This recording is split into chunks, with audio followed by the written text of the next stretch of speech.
इरिट star TV के मुअज़्ज़ज़ नाज़रीन में शकील अहमद आप तमाम देखने और सुनने वालों को मेरा सलाम। नाज़रीन, मीरपुर मंगला डैम में नहाते हुए 2 नौजवान डूब कर जाँ बाग हो गए। रेस्क्यू 11-22 ने अमदादी कार्रवाइयों में हिस्सा लिया। शाज़ेब, मकबूल और फरहाद की डेड बॉडीज़ वर्सा के हवाले कर दी गई।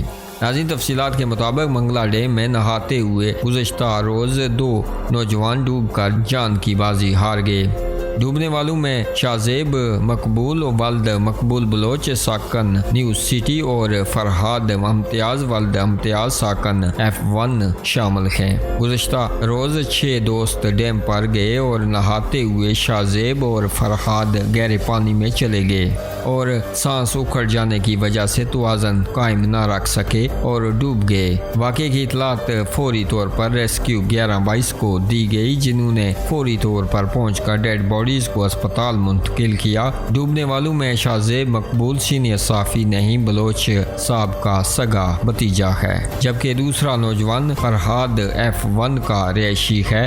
नाज़रीन, मरने वालों के लिए दुआएं माफ़रत कीजिएगा और मज़ीद ऐसी वीडियोज़ और ख़बरों से बाखबर रहने के लिए हमारे इस चैनल को सब्सक्राइब कीजिएगा। इसी के साथ हमें दीजिएगा इजाज़त अगली वीडियो तक के लिए।